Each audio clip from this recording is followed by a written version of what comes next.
odovzdávame mestu z ceny lístkov.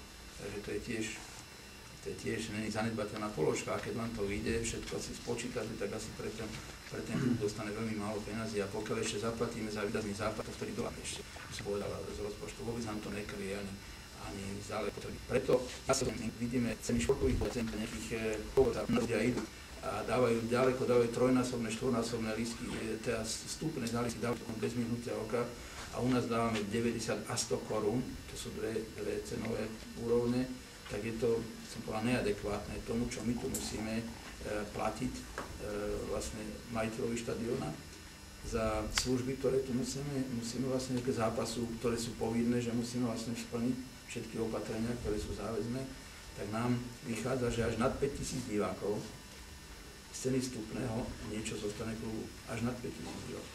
To znamená, že do 5000 divákov je to minusové alebo na nule.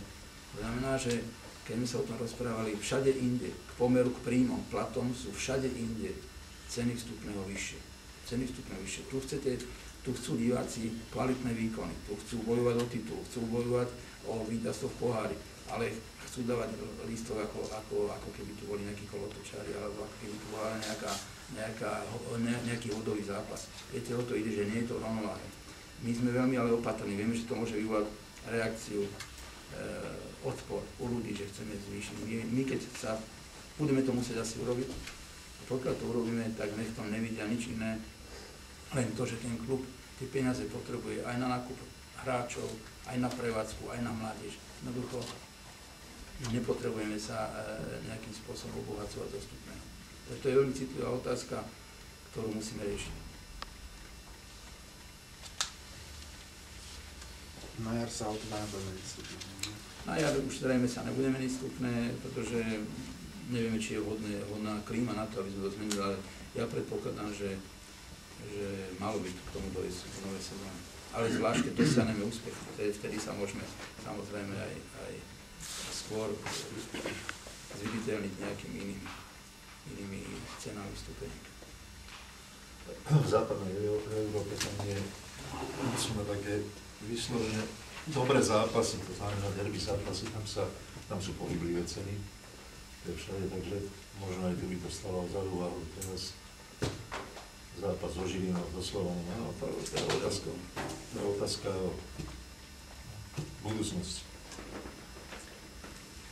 Ešte možno divákom, na jednej strane prosto sú skvelí, darovali dvakrát krv, chodia tak aj vonku za mužstvom, ale ste platili aj pokuty, takže čo s tým? Zaslovan sa Celákovo Tvrdo? Pokut sme zaplatili veľmi veľa. Pokuty a škody, ktoré sme museli zaplatiť, sú strašné, pretože ja si myslím, že keby sme len polovicu z toho dali mládeži, tak dneska máme možno, že môže vyriešený polovicu nákladov na rekonštrukciu jednoho tréningového ihriska. Len polovicu, keby sme boli môže celé, tak rekonštruujeme celé jedno ihrisko. Takže to sú veci, ktoré sme riešili aj s fanúšikmi, aj s tými ultrafanúšikmi, ktorí to chápu, ale bohužiaľ tie predpisy sú tak tvrdé, že to nemôžeme my vlastne nejakým spôsobom si vyriešiť, že nám to bude tolerovať zväz futbalu. Tie pokuty prídu, pokiaľ diváci budú hádzovať predmety na ihrisko, ktoré spôsobia prerušenie zápasu. Nesmie tu byť žiadna pyrotechnika, nesmie byť žiadne bengálske ohne, nesmie tu byť nič. To jednoducho je v rozpore s predpismi, nielen Slovenského futbalového zväzu, ale skutočne aj s predpismi UEFA. Jednoducho to nesmie byť a nám to nikto tolerovať nebude a budeme stále platiť tie pokuty a stále. A tie škody budeme musieť platiť stále mestu, aj sme ich veľa zaplatili, takže to je vec, ktorá nás neteší, ktorá nám odčerpáva strašne veľa peniazí. Škody, a ja len neviem presné číslo, ale nebudem sa veľa miliť, 648 000 Dušan napísal, za pol sezóny sme zaplatili 648 000 korún. Na škodách a škody. Pokuty a škody. Za pol sezóny? Za pol sezóny, za jeseň.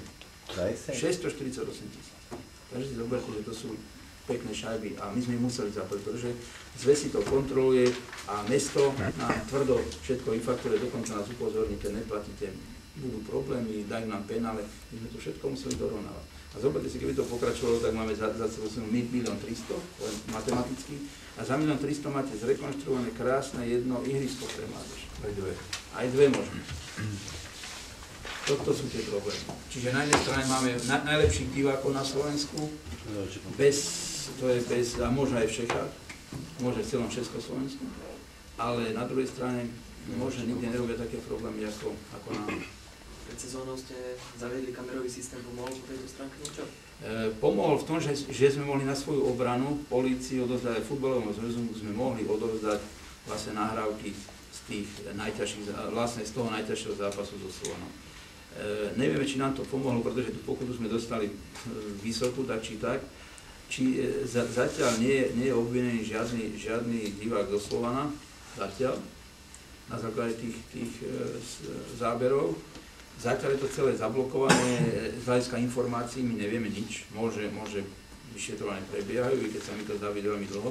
No uvidíme, čo nám to pomôže. Tých chlapcov to možno, že ani veľmi nestraší, tie kamery, takže im je to asi jedno, ale je to povinnosť, aby sme sa aj my chránili v prípade, môže sa stať aj niečo horšie, môže nám to spôsobí aj to, že sa to ozaj zlepší, ja neviem.